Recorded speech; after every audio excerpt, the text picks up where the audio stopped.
Selanjutnya acara ini acara tausiah yang insyaallah akan disampaikan atau dipimpin oleh beliau Al-Mukarram Bapak Ki Haji Dr. Andes Novel Sanusi MPD. Fal yatafadhal maskura.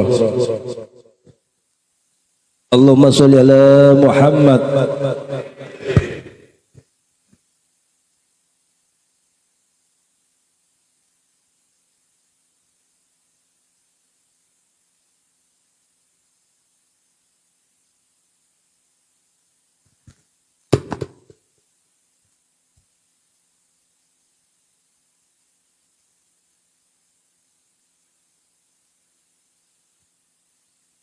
Bismillahirrahmanirrahim. Assalamualaikum warahmatullahi wabarakatuh. Alhamdulillahilladzi bi ni'matihi tatimmus shalihat. Wassalatu wassalamu ala sayyidis sadat wa ala alihi wa ashabihi ahlul fadai wal karamat. أشهد أن لا إله إلا الله وحده لا شريك له وأشهد أن سيدنا ونبينا محمدا عبده ورسوله لا نبي ولا رسول بعده اللهم صل وسلم وبارك وكرم وعظم على سيدنا محمد الفاتح لما أغلق والخاتم لما سبق الناصر الحق بالحق والهادي إلى صراطك المستقيم وعلى آله وأصحابه حق قدره ومقداره العظيم سبحانك لا علم لنا إلا ما علمتنا إنك أنت العليم الحكيم وتب علينا إنك أنت التواب الرحيم اللهم ارزقنا فهم النبيين وحفظ المرسلين وإلهام الملائكة المقربين اللهم إنا نسألك علما نافعا ورزقا طيبا وعملا متقبلا اللهم زدنا علما وارزقنا فهما وآتنا حكمة اللهم بارك لنا في مجلسنا هذا برحمتك يا أرحم الراحمين. Yang saya muliakan orang tua kita bersama, Bapak Durani, sahabat lama dan sudah lama berkenalan, berdakwah di jalan Allah. Mata'alallahu biduli hayatihi, semoga Allah panjangkan umurnya, istiqomah di dalam menegakkan dakwah di Pasir Raya ini. Kemudian yang saya hormati, saya muliakan Ketua DKM Al-Makmur ya, yang sedang sakit, Ustadz Salahuddin. Semoga Allah angkat penyakitnya, dikembalikan kesehatannya seperti sedia kala. Para aparatur pemerintah, ketua-ketua RT, ketua-ketua RW yang saya muliakan, para asatiz dan juga asatijah, ada ibu-ibunya ya? Ada. Yang mohon maaf tidak dapat disebutkan satu persatu, tapi insya Allah tidak mengurangi rasa takzim saya kepada semuanya yang hadir, bapak-bapak, ibu-ibu, hadirin dan hadirat sekalian yang insyaallah semuanya dimuliakan oleh Allah Subhanahu wa taala. Bersyukur kita pada pagi hari ini Allah takdirkan bertemu di masjid yang megah ini ya. Dulu ingat saya kesini tuh masjidnya belum seperti ini. Ustaz Abidin ya. Tapi sekarang sudah merupakan masjid yang megah, bahkan 2 lantai dengan desain arsitektur yang luar biasa ini. Kesannya ini kayak masjid ada bau-bau Madinahnya dikit ini. Ya, mudah-mudahan hadirnya kita di sini menjadi penyebab turunnya rahmat ampunan Allah kepada kita semuanya. Menjadi wasilah meningkatnya iman dan takwa kita kepada Allah Subhanahu wa taala, menjadi jalan bertambahnya ilmu bagi kita, yang insya Allah ilmu yang kita dapatkan menjadi tambahan ilmu yang bermanfaat dunia dan akhirat. Amin ya rabbal alamin. Bapak, ibu-ibu, jamaah sekalian yang dimuliakan Allah, saya selalu kalau diminta ceramah itu minta temanya apa gitu. Kemarin disuruh temanya itu tentang amalan-amalan di bulan Jumadil Akhir dan peristiwa yang penting untuk dijadikan hikmah dan pelajaran ya di bulan ini. Allah Subhanahu wa taala berfirman di dalam surat At-Taubah ayat ke-36. Apa bunyinya?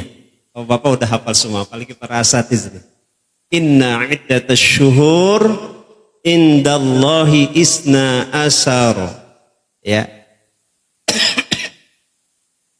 Sesungguhnya jumlah bilangan bulan pada sisi Allah itu ada 12 bulan. Yauma khalaqas samawati wal ard. Ketika ya atau pada saat Allah Subhanahu wa taala menciptakan langit dan bumi ini. Minha arba'atun hurum. Ya, dan 4 diantaranya itu adalah bulan haram. Bulan haram yang dimaksud di situ adalah bulan Rajab, bulan Dzulqa'dah, bulan Dzulhijjah, dan bulan Muharram. 4 yang bulan haram itu. Ya. Kemudian Allah tegaskan lagi dalam lanjutan ayat itu, Dzalikad dinul qayyim. Inilah ketetapan, ketentuan Allah ya sebagai agama yang lurus, yang qayyim. Dan kemudian kita di situ diperintahkan untuk tidak berbuat zalim pada 4 bulan tersebut. Nah, maknanya bukan berarti kemudian di 4 bulan haram itu dilarang tapi di bulan yang lain boleh, bukan. Ya. Penjelasannya ada disampaikan oleh seorang ulama, Imam Fakhruddin Ar-Razi di dalam kitab Mafatihul Ghaibnya, di dalam tafsirnya itu dia tafsir Ar-Razinya dia mengatakan bahwa makna hurum di situ adalah ya innal maksiyata ya asyaddu iqaban wa inna ta'ata aksaru sawaban. Jadi kemaksiatan yang dilakukan pada bulan-bulan haram itu asyaddu iqaban, lebih keras tuh ganjarannya, lebih keras hukumannya. Wa inna ta'ata ya aksaru sawaban, sebagaimana ketaatan yang dilakukan pada bulan itu adalah merupakan ketaatan yang lebih banyak ganjarannya dari Allah Subhanahu wa taala. Nah, oleh karena itu, jamaah sekalian, ayat ini hadir bukan hanya sekedar doktrin Allah Subhanahu wa taala kepada kita. Tetapi Allah Subhanahu wa taala di situ memberikan kesempatan kepada kita ya untuk meninggikan derajat kita di sisi Allah Subhanahu wa taala, tentu dengan melaksanakan ketaatan-ketaatan kepada Allah Subhanahu wa taala. Nah, oleh karenanya maka ya hadirnya bulan, kalau kita perhatikan di situ ada 12 bulan. Dalam konsep kehidupan seorang yang beriman itu, maka rangkaian 12 bulan itu menjadi makna yang sangat penting untuk kita perhatikan. Dia tidak hanya berlalu begitu saja, hari demi hari yang kita lewati, minggu demi minggu yang kita jalani, bulan demi bulan yang saling berganti. Tetapi sesungguhnya setiap bulan itu punya makna-makna yang kemudian kalau kita sadari dan kita renungkan akan menghadirkan kita menjadi hamba-hamba Allah yang betul-betul bertakwa kepada Allah Subhanahu wa taala. Makanya Bapak-bapak hafal nggak nih bulan Hijriah? Ada berapa? 12 bulan. Hafalnya bulan Januari, Februari, Maret, April. Ya, apalagi tanggal-tanggal gajian udah hafal bener deh tuh ya. Muharram, Safar, Rabiul Awal, Rabiul Tsani, Jumadil Awal, Jumadil Tsani nih. Yang sekarang ini Jumadil Awal, Jumadil Akhir atau Jumadil Tsani. Nanti masuk Rajab, Sya'ban, Ramadan, Syawal, Dzulqa'dah, Dzulhijjah, 12 bulan itu. Jadi para ulama menjelaskan Terlebih yang dijelaskan di dalam kitab Lataiful Ma'arifnya Imam Ibnu Rajab Al-Hambali, ya. Itu ada di kitab Lataiful Ma'arif itu, kitab yang membahas tentang keutamaan setiap bulan yang ada di bulan Dzulhijjah itu, mulai dari Muharram, Safar, Rabiul Awwal, Rabiul Tsani dan seterusnya sampai Dzulhijjah, Dzulqa'dah, Dzulhijjah. Bapak-bapak, saya sarankan punya kitab itu untuk membaca tuh apa sih amalan-amalan yang harusnya kita lakukan di setiap bulan itu. Sehingga kita terbimbing bagaimana Rasul, para sahabat dulu, ya, menjalankan aktivitas hidupnya sehingga aktivitas hidup itu betul-betul bermanfaat dan bernilai sebagai bekal kita menghadap kepada Allah Subhanahu wa taala. Bulan Muharram awalnya itu adalah merupakan bulan hijrah. Ya. Makanya di situ ada komitmen, ada perencanaan yang kita akan laksanakan selama 1 tahun ke depan. Ya. Itu sudah kita rencanakan. Makanya di bulan Muharram kita diharapkan punya rencana itu dan kemudian kita tata rencana itu. Kita laksanakan pelan, sedikit demi sedikit. Ya. Masuk Safar, ya kita kuatkan, kita jalani. Masuk Rabiul Awal. Rabiul Awal itu bermakna penguatan juga. Nah, kemudian masuk Rabiul Tsani, Jumadil Awal. Jumat itu kan artinya menurun tuh. Artinya Jumadil Awal itu mengalami penurunan. Biasa manusia kan dalam kehidupannya yazdad wa yanqus, kadang naik, kadang turun keimanannya, turun. Tapi kemudian masuk Jumadil Tsani itu dia sadar kembali bahwa ini harus tidak boleh kelamaan. Ya, turunnya itu nggak boleh kelamaan, tapi harus naik lagi grafiknya. Kenapa? Karena setelah Jumadil Tsani, Jumadil Akhir itu kita akan masuk kepada Rajab. Rajab bulan yang sangat dimuliakan, bulan yang sangat dihormati. Karena itu kita ingin mengembalikan kemuliaan kita di situ dengan berbagai amalan. Kata Imam Abdul Qadir Al-Jailani di dalam kitab Bunyahnya, dia mengatakan bahwa Rajab itu adalah bulan yang terdiri, sebutannya itu ada Ra, ada Jim, ada apa Pak? Ada Ba, ya, Ra, Jim dan Ra-nya adalah rahmatullah, bulan yang di dalamnya dipenuhi dengan rahmat Allah.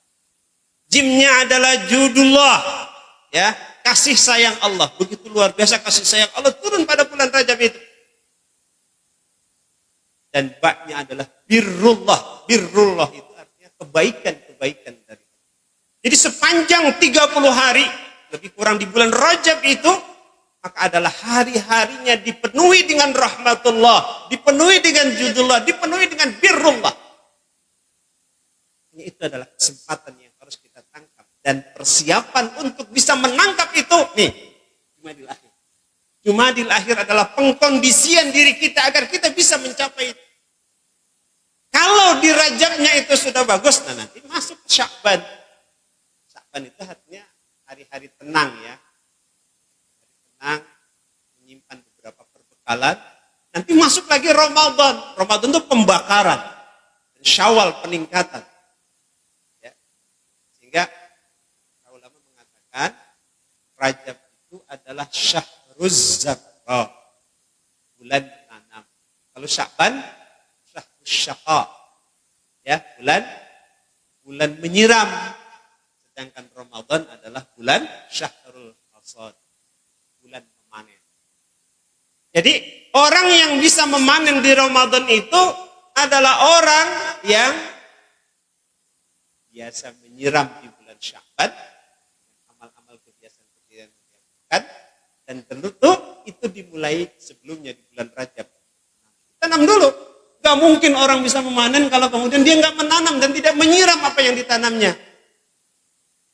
Ini logika sederhananya seperti itu. Makanya momentum Jumadil Akhir itu menjadi penting kita perhatikan karena dia merupakan bagian rangkaian dari perencanaan kehidupan kita yang selama 12 bulan. Jadi setelah Syawal, Dzulqa'dah, ya, kemudian akhirnya adalah Dzulhijjah. Dzulhijjah itu kan bulan haji. Haji itu artinya puncak dari segala rangkaian ibadah itu. Kemudian orang kalau sesudah haji itu naik, pecinya juga berubah jadi peci putih. Walaupun tidak semua orang yang berpeci putih sudah berhaji gitu. Jadi itu puncak amal yang kemudian diharapkan dia istiqomah di dalam itu dan kemudian dia kembali kepada Allah dalam keadaan yang baik, khusus lagi dalam keadaan husnul khotimah.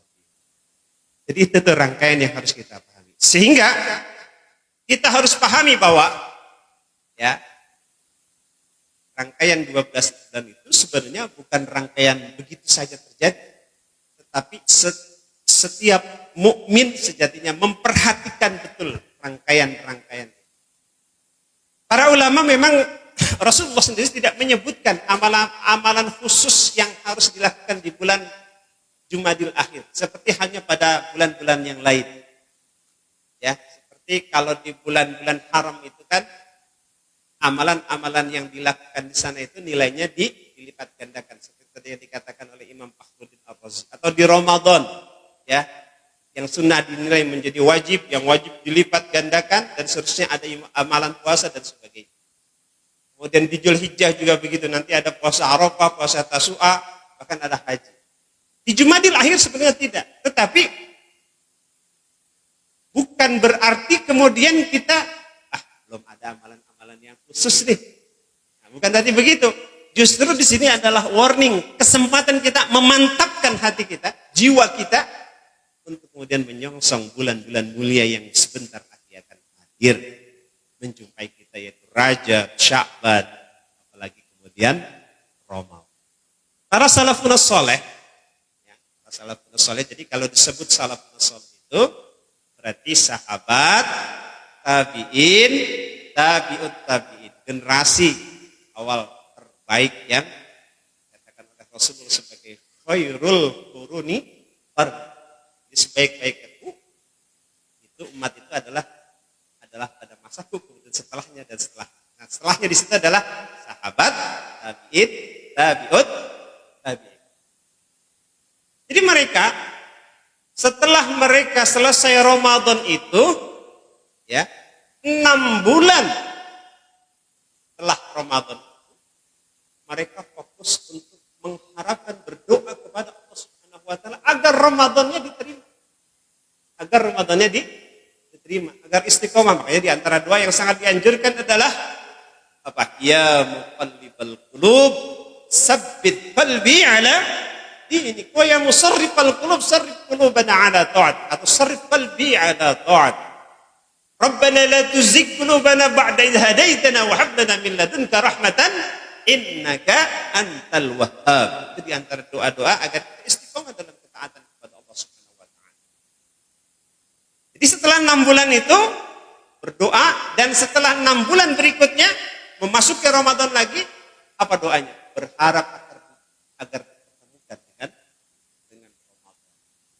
Ya, setidak-tidaknya 3 bulan lah kalau kita. Makanya di Rajab itu ada doa yang sangat masyhur diajarkan kepada kita agar kita dipertemukan dengan Ramadan. Allahumma barik lana fima rozaqtana wa qina azabannar. Bukan, Pak, itu doa makan. Tapi yang dimaksud adalah Allahumma barik lana fi Rajab wa Sya'ban wa ballighna Ramadan. Allah berkatilah Rajab, berkatilah kami di bulan Sya'ban, sampaikan kami ke bulan Ramadan. Wa hasil maqasidana, dan penuhi segala maksud dan tujuan kami. Ya, artinya kabulkan apa-apa yang mudah-mudahan kita dipertemukan dengan Ramadan yang akan datang. Amin. Ya Rabbal Alamin. Nah, jelas ya, itu terkait dengan bulan dan posisi kedudukan Jumadil Akhir. Jadi Jumadil Akhir itu posisinya pada posisi ke-6, tengah-tengah. Ya, tengah-tengah itu artinya perjalanan kita 1 tahun sampai nanti akhir tahun itu bulan Hijriah itu baru sampai pertengahan. Kita evaluasi. Ini sudah tengah-tengah, ini kita masih konsisten nggak dengan program yang kita tentukan di awal tahun ini? Dan makanya sekarang diingatkan kita supaya apa? Supaya kita tetap istiqomah menjalaninya sampai nanti diulang lagi dan seterusnya sampai kemudian Allah memanggil kita. Ya. Nah, kemudian Apa amalan-amalan yang harus kita lakukan di bulan di bulan Jumadil Akhir? Tentu amalan-amalannya ya seperti yang biasa kita lakukan. Ada amalan-amalan yang bersifat mutlak dan ada amalan-amalan yang bersifat muqayyad. Ya. Kalau mutlak itu amalan yang kapan saja bisa kita lakukan. Ya, jadi tidak mengikuti waktu-waktu yang ditentukan. Kayak tilawat Al-Quran, kayak zikir, kayak apa kan bisa kapan saja. Tapi ada amalan-amalan yang memang bersifat muqayyad yang sudah ditentukan waktunya. Ada zikir yang sudah ditentukan waktunya, seperti zikir setelah sholat. Itu adalah bagian zikir yang terus kita perkuat. Ya, kita perkuat. Dan juga amalan-amalan yang lain. Oleh karena itu, kalau kita rinci, jemaah sekalian yang dimuliakan oleh Allah Subhanahu wa taala, maka amalan-amalan itu diantaranya adalah aksirus salat was salawat. Jadi tetap memperbanyak salat, juga memperbanyak salawat. Jadi salat kita, kalau orang yang sudah hadir sering di majelis subuh keliling itu tidak cukup dengan salat wajibnya saja, tapi harus ditingkatkan dengan salat-salat sunnahnya. Jadi keluar kita dari masjid ini ada komitmen baru dalam diri kita. Saya harus tegakkan salat sunnahnya, terutama salat rawatib, salat nawafil dan yang lainnya. Saya mau kasih tahu, ada satu amalan salat sunnah itu, yang mana salat sunnah itu dahsyatnya akan mengharamkan jasad ini dari api neraka. Luar biasa, Pak. Kalau kita baca di dalam Sunan Abu Daud, ya, di Musnad Imam Ahmad dan Sunan Ibnu Majah dan yang lainnya itu, ada diriwayatkan sebuah hadis, kalau kita sholat, man hafal, barang siapa yang memelihara, man hafal, ya, raq'ataini qabla zuhri, barang siapa yang memelihara 4 rakaat salat sunnah, 4 rakaat qabla zuhri, sebelum salat zuhur, ya, sebelum salat zuhur, ya. Wa raq'ataini ba'daha, dan 4 rakaat sesudah salat zuhur. Jadi 4 rakaat qobliyah, 4 rakaat ba'diyah, ya. Apa jaminan Allah kepada orang yang melaksanakan demikian? Haramallahu 'alan nar. Allah haramkan dirinya, Allah haramkan jasadnya dari api neraka. Jadi kalau Allah haramkan itu berarti diri ini tidak akan tersentuh oleh api neraka. Modalnya apa? Laksanakan tuh 4 rakaat sebelum zuhur, 4 rakaat sesudah zuhur. Apalagi ini kalau untuk orang-orang yang sudah lanjut nih, ya, kalau udah 50 tahun ke atas, apalagi 60 tahun ke atas, ini harus ya diupayakan mengamalkan amalan ini. Kata para ulama hadis, ya, hadis ini menjadi jaminan bahwa seseorang itu al-mautu fil Islam, dia mati dalam keadaan Islam. Ya, dia mati dalam keadaan iman, dia mati dalam keadaan, kalau iman Islam ada dalam dirinya, maka dia mati dalam keadaan husnul khatimah. Mudah-mudahan kita termasuk yang demikian. Ya, amin ya rabbal. Jadi kan kalau yang kita tahu 4 rakaat sebelum zuhur. Jadi tingkatannya gini. Salat rawatib zuhur itu. Pertama tingkatannya itu yang sederhana, 2 rakaat sebelum zuhur dan 2 rakaat sesudah zuhur. Ini biasa. Yang kedua, ada 4 rakaat sebelum zuhur, ada 2 rakaat sesudah zuhur. Ya, itu jaminannya apa? Allah akan bangunkan rumahnya di surga. Allah akan bangunkan bangunan rumah di surga untuk orang yang melaksanakan demikian. Tapi itu tidak ada jaminan kalau dia kemudian haramallahu 'alan nar. Artinya orang yang dimasukkan ke dalam surga itu bisa jadi sebelumnya dia diproses dulu di neraka. Bisa jadi seperti itu. Ya, karena setiap mukmin pasti masuk surga. Cuman cara dia masuk surga itu, dia boleh jadi dia itu mampir dulu di neraka, dihisab dulu dan seterusnya. Tapi untuk orang yang melaksanakan 4 rakaat sebelum zuhur dan 4 rakaat sesudah zuhur itu, Allah katakan haramallahu 'alan nar. Allah haramkan jasadnya dari api neraka. Atau tidak tersentuh oleh api neraka. Luar biasa ini, dahsyat sekali. Makanya saya mengajak kepada diri saya, kepada jamaah semua, ya, mari sama-sama ini kita amalkan, kita dawamkan. Makanya itu yang saya maksud dengan aksirus sholah, perbanyak sholat. Maksudnya perbanyak sholat itu yang wajib kita tegakkan, sebagaimana yang sunnah juga kemudian kita tegakkan dalam diri kita. Apalagi tadi ada seruan, ayo kita makmurkan masjid kita ini, ya. Jadi seorang muslim itu, apalagi bapak-bapak, ya, bapak-bapak laki-laki yang soleh, maka sholatnya di masjid, gitu ya. Sholatnya di masjid. Kalau sholatnya di rumah, laki-laki soleh bukan laki-laki soleh. Apalagi yang tetangga masjid, ya, apalagi yang tetangga masjid. Di dalam kitab Lubabul Hadis yang kemudian disyarah dalam kitab Tanqihul Qaul oleh Imam Nawawi Al-Bantani, itu disebutkan satu hadis.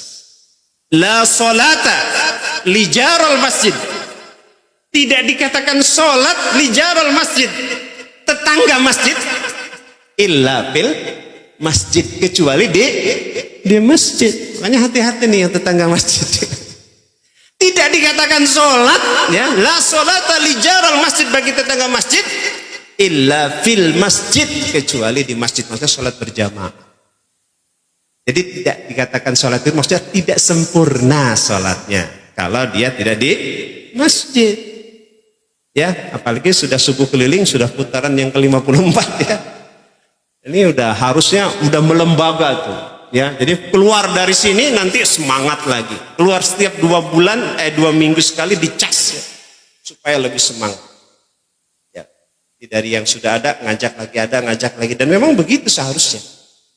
Ya, jadi kita berkumpul di sini bukan hanya sekedar berkumpulnya, tetapi kita berkumpul untuk satu tujuan yang mulia, ya, untuk meninggikan kalimat Allah, dan tidak hanya kita di sini bersama, kita juga berharap kita dikumpulkan bersama di surganya Allah Subhanahu wa ta'ala. Nah, jadi gitu. Kemudian yang kedua adalah yang harus ini, saya hanya menegaskan saja. Amalan-amalannya sebenarnya sudah biasa kita lakukan, tapi harus kita dawamkan, kita kokohkan, kita kuatkan. Yang kedua tadi saya sebutkan aksirus sholawat, perbanyak sholawat.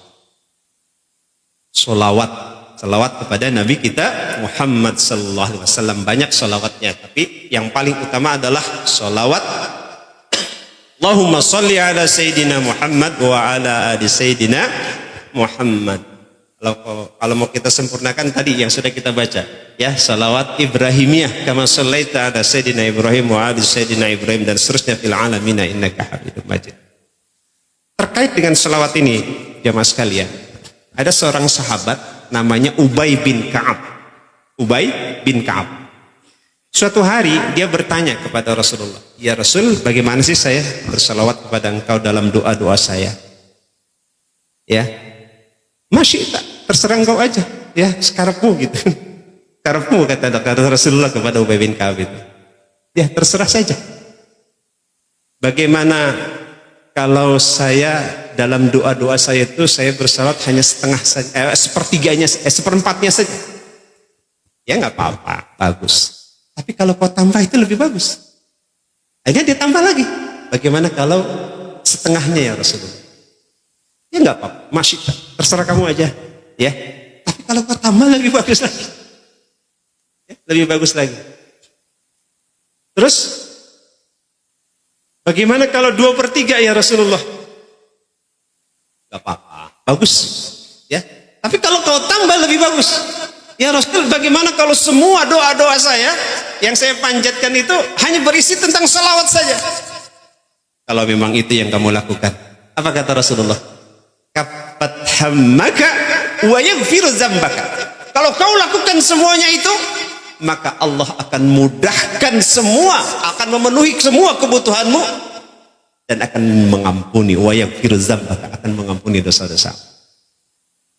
Jadi sholawat yang kita laksanakan itu bukan main-main, tapi punya makna bagaimana kita lebih cinta kepada Rasulullah SAW yang dampaknya Allah ganjar dengan dipenuhi segala kebutuhan kita dan kemudian diampuni segala dosa-dosa. Jadi kita bersalawat adalah bukti sebagai kecintaan kita, mahabbah kita kepada Nabi kita Muhammad sallallahu alaihi wasallam. Ya. Apalagi kira-kira amalan yang paling penting itu? Sedekah, aksir sedekah, perbanyak sedekah. Ya, sedekah. Jadi sedekah maknanya sangat luas, tidak hanya sekedar materi, tapi juga bisa jadi hadirnya Bapak di sini duduk mendukung kegiatan ini, itu juga bagian daripada sedekah. Ya. Mengucapkan tahlil sedekah, mengucapkan tahmid sedekah, mengucapkan takbir sedekah. Ya, membuang duri di jalan sedekah, membantu kegiatan-kegiatan keagamaan untuk syiar Islam itu juga sedekah. Jadi kalau kita belum bisa membantu dari segi materi, gunakan apa yang bisa kita lakukan untuk yang lain. Dan ingat, ketika kita melaksanakan dan melaksanakan sedekah itu, maka sesungguhnya kita sedang memberikan pinjaman kepada Allah yang Allah sendiri nanti akan ganjar pinjaman itu dengan ganjaran yang lebih baik. Man dzalladzi yuqridullaha qardan hasana fayudha'ifahu lahu ajrun 'adzim. Surat Al-Hadid ayat yang ke-10. Ayat yang ke-11 nanti bisa dilihat. Jadi barang siapa yang meminjamkan sesuatu kepada Allah dengan qardan hasanah, dengan pinjaman yang baik, fayudha'ifahu lahu, pasti Allah akan ganjar. Allah akan lipat gandakan tuh pinjamannya itu. Lahu ajrun, dan baginya adalah ganjaran yang besar. Mau bukti? Mau contoh? Kita kan kadang kalau nggak ada contoh, nggak ada buktinya suka nggak yakin gitu kan. Dulu ceritanya gini. Imam Ali karramallahu wajhah. Ya, Imam Ali. Ya, semoga Allah muliakan wajahnya. Kenapa beliau disebut karramallahu wajhah, tidak radhiyallahu an? Ya, saya pernah dapat ilmu dari Al-Maghfurlah Kiai Yusuf Kamil. Jadi Imam Ali itu disebut karramallahu wajhah karena dia kalau istinja nggak pernah melihat kemaluannya. Nggak pernah melihat gitu. Kalau istinja ya, kalau buang hajat ya buang hajat, nggak dilihat. Apalagi kemudian divideokan kalau orang sekarang nauzubillah min dzalik ya. Itulah yang kemudian dia mendapatkan gelar. Allah muliakan wajah. Satu hari ya, keadaan dia itu, dia punya istri namanya Fatimah Az-Zahra ya. Dia memintal benang kerjaannya, kemudian dia jual hasil pintalan itu kepada Salman Al-Farisi. Berapa? 6 dirham untuk mencukupi kebutuhan keluarganya, untuk mencukupi kebutuhan dia dan juga Hasan dan Husain anaknya. Lalu singkat cerita gini, ya Aisyah, ya Fatimah, ada apa yang bisa kau belanjakan? Ada nih hasil uang pintalan benang tadi senilai 6 dirham. Sudah, sini saya belanjakan untuk kebutuhan di rumah tangga. Akhirnya Sayyidina Ali berangkat. Di tengah jalan dia bertemu dengan orang yang mengatakan, man dzalladzi yuqridullaha qardan hasanan fayudha'ifahu lahu ajrun 'adzim. Siapa yang meminjamkan untuk Allah, maka Allah akan lipat gandakan dan akan Allah balas dengan balasan yang besar. Sayyidina Ali tidak pikir panjang, udah 6 dirham itu dikasihkan semua, dipinjamkan semua. Dipinjamkan semua, lalu dia balik pulang. Mana belanjanya, kata Fatimah radhiyallahu anha. Di jalan saya bertemu dengan seseorang yang menyeru untuk memberikan pinjaman kepada saya. Saya serahkan semuanya. Fatimah menangis. Menangisnya kenapa? Karena terbayang tuh nanti Hasan Husain makan apa gitu ya. Walaupun setelah itu dia membenarkan tindakan suaminya. Ya sudah. Insyaallah nanti akan Allah kan gitu ya. Saya keyakinan. ya Fatimah, izinkan aku akan ke rumah Rasulullah untuk menimba ilmu. Kata Fatimah, silakan suami. Jalanlah Sayyidina. Ketika di jalan bertemu dengan seorang penjual unta. Seorang penjual unta. Ya Abu Hasan, aku ingin menjual untaku kepadamu. Saya nggak punya duit, saya nggak punya dirham, saya nggak punya apa-apa. Dah gampang nanti urusannya. Berapa kau jual? 100 dirham. 100 dirham. Ya oke. Ya, akad jalan. Kemudian Sayyidina Ali berangkat ke pasar untuk menjual. Di pasar ketemu langsung siapa yang akan membelinya. Kemudian, ya Abu Hasan, berapa kau jual untamu ini? 300 dirham. Yang membeli tanpa pikir panjang langsung tuh dibayar. 300 dirham. 300 dirham. Coba bayangkan, kita pahami. 300 dirham. Keluarnya tadi 6 dirham. 300 dibagi 6 itu 50. Berarti 50 kali lipat Allah berikan ganjarannya. Itu yang dimaksud dengan fayudha'ifahu lahu ajrun azim. Allah lipat gandakan. Begitulah harta kalau kita sedekahkan. Begitulah harta kalau kita pinjamkan untuk li'la'i kalimatillah, untuk kepentingan agama Allah Subhanahu wa ta'ala. Makanya setelah itu Ali balik, dia ceritakan kejadian itu, ya, Fatimah senang, gembira, dan terus Ali komitmen. Komitmennya apa? Ya, setelah itu dia kembali lagi, rencana semulanya dia ingin ke rumah Rasulullah SAW. Beda dengan kita. Kita kalau dapat rezeki nomplok apa Pak? Lupa tuh akan niat semula, ingin ngaji, ingin apa dan sebagainya tuh. Adanya di mall, adanya di pasar, adanya di tempat-tempat yang lain. Sehingga ketika Sayyidina Ali menuju ke Rasulullah, setibanya mendekati rumah Rasulullah itu, Rasulullah tersenyum. Ya Ali, wahai Ali, tahukah kamu siapakah orang yang telah menjual untanya kepadamu? Dan siapakah orang yang telah membeli untanya kepadamu? Apa kata jawab Ali? Jawab Ali, Allahu wa rasuluhu a'lam. Ya, Allah dan Rasulnya yang lebih mengetahui. Maka kemudian Rasul katakan, yang menjual untanya kepadamu adalah Jibril ya, dan yang membeli adalah Mikail ya. Itulah balasan bagi orang-orang yang berinfak, bersedekah, meminjamkan hartanya untuk li'la'i kalimatillah. Ini masjid sebegini megahnya, besarnya ini adalah tentu didanai oleh orang-orang yang meminjamkan hartanya di jalan Allah. Mudah-mudahan ini menjadi saksi bagi amal-amal kebaikan orang yang telah menginfakkan dan mendermakan hartanya untuk kepentingan agama Allah. Dan Allah ganjar dengan ganjaran yang lebih baik. Amin. Ya Rabbal Alamin. Apalagi ya amalannya tuh? Puasa. Ya puasa ini Pak. Puasa. Ya puasa Senin Kamis, puasa Ayyamul Bid, itu juga dibiasakan. Juga amalan-amalan yang akan mengokohkan semangat kita untuk itu tadi ya, menyemangati diri kita sehingga kita bisa memasuki bulan yang penuh dengan kemuliaan nanti, bulan yang penuh dengan rahmat nanti, dengan penuh suasana kebatinan yang senantiasa ingat dan tunduk kepada Allah Subhanahu wa ta'ala. Nah, terakhir ingin saya sampaikan begini. Jadi hadirnya kita di sini seperti dikatakan oleh Ustaz Durani tadi, bukan hanya sekedar hadir, tapi ada satu cita-cita yang ingin kita tanamkan pada generasi yang akan datang. Jadi amalan ini harus terus ya, kebiasaan subuh keliling 2 pekan ini harus terus lestari, harus terus melembaga, harus terus tertanam dalam jiwa masyarakat muslim di Pasir Raya. Karena ini adalah bagian dari filter benteng yang harus dipertahankan, harus ada benteng. Saya sering ngisi di Mega Regency juga seperti ini, ada namanya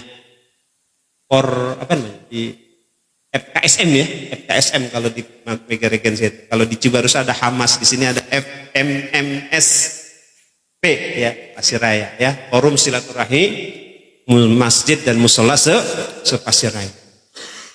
Ya, supaya nilai-nilai ini terus tetap terjaga. Ya. Kenapa?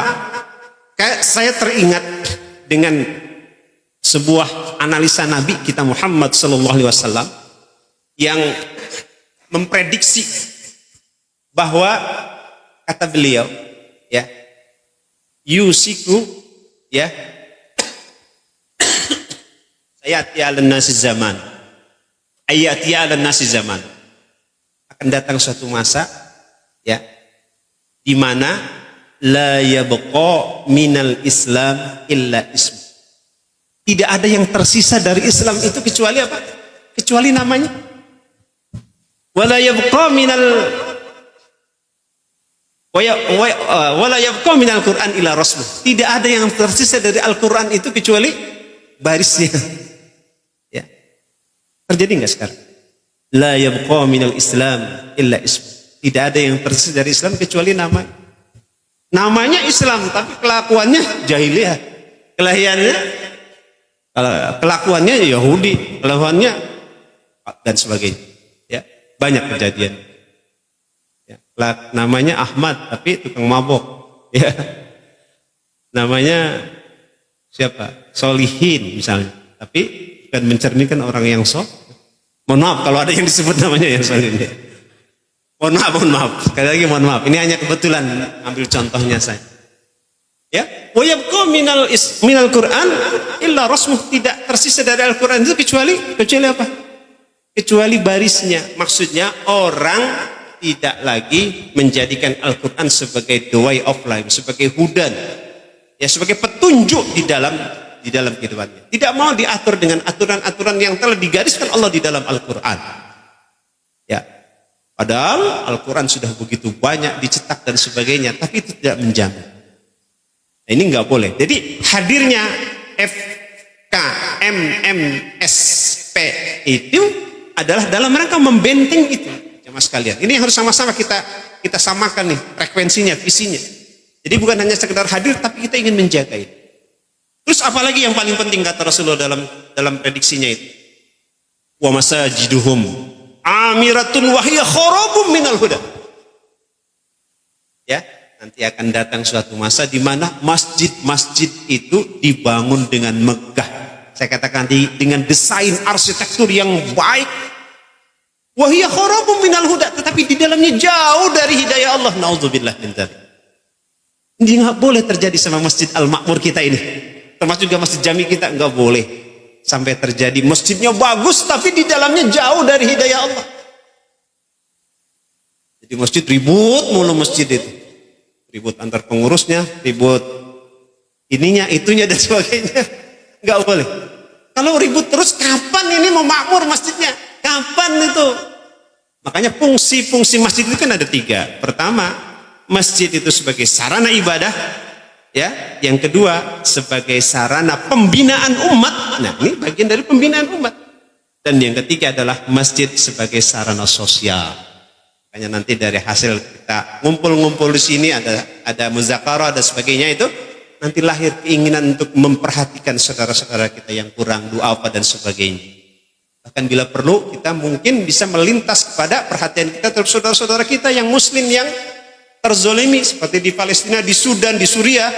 Itu juga adalah merupakan bagian daripada saudara kita yang perlu mendapat perhatian. Wa masajiduhum, jangan sampai nih, amiratun wa hiya kharabun minal huda. Dan yang terakhir kata Rasulullah, prediksinya itu adalah wa ulama'uhum syarrun tahta adimis sam. Dan ulama-ulama mereka, ulama-ulama kita nanti ya itu adalah termasuk ke dalam syarrun tahta adimis sama. Ya, ulama-ulama yang jahat yang ada di kolong langit bumi ini, yang ada di kolong langit ini, ya.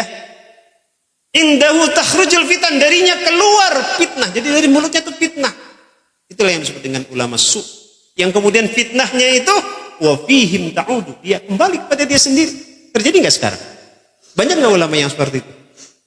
Hanya hati-hati ketika kita mengundang orang-orang yang memang kita harapkan bisa memberikan pencerahan, undanglah yang kita kenal, yang kita tahu. Ya. kapasitasnya dan juga kita tahu komitmen dan perjuangannya untuk kepentingan Islam demi tegaknya ya nilai-nilai Islam di tengah lingkungan masyarakat kita. Ya, mengajak ulama yang mengajak persatuan, bukan ulama yang memecah belah. Mengajak bukan yang mengejek, ya, menyatukan bukan memecah belah. Ya, dan seterusnya. Walaupun hari ini kita sedih juga ya, gara-gara tambang jadi NU-nya tumbang. Nauzubillah, ini kalau sudah kesana kita doakanlah mudah-mudahan segera ada solusinya. Sehingga sayang, kasihan NU-nya kata saya. Ya, karena NU itu adalah perannya sangat besar bagi republik dan negeri ini. Jadi kalau dia goncang pasti nanti akan goyang itu. Ya, kayak kita doakan ormas-ormas yang sekarang ada saling bersinergi, saling menyatu. Ada Muhammadiyah, ada Persis, ada Persija, ada Persebaya. Ada yang juga yang sekarang sedang muzakarah internasional, itu ada Jamaah Tabligh dan sebagainya, itu bagian dari saudara kita. Ya, selama dia tujuannya untuk menyatukan dan mempersatukan, maka dia adalah bagian dari saudara kita yang harus kita dukung. Jadi intinya jamaah sekalian, ya, dua sisi penting yang saya sampaikan pada pagi hari ini, yaitu mari kita tingkatkan amal-amal kita, ya, baik yang mutlak maupun yang muqayyad tadi di bulan yang penuh dengan peringatan bagi kita di bulan Jumadil Akhir ini. Dan yang kedua, mari kita sadari bahwa jumpa kita di sini bukan hanya sekedar kita hadir memenuhi undangan, tetapi ada satu visi ke depan bahwa kita ingin kebersamaan ini nanti diteruskan oleh generasi penerus kita, dan kemudian kita tetap insya Allah akan dipertemukan di sini dan juga dipertemukan di surganya Allah Subhanahu wa Ta'ala. Saya kira ini jemaah sekalian yang dapat sampaikan, lebih kurangnya mohon maaf. Aku qouli hadza wa astaghfirullahal azim li wa lakum wallahul muwaffiq ila aqwamit thariq wa lakum minkum. Wassalamualaikum warahmatullahi wabarakatuh.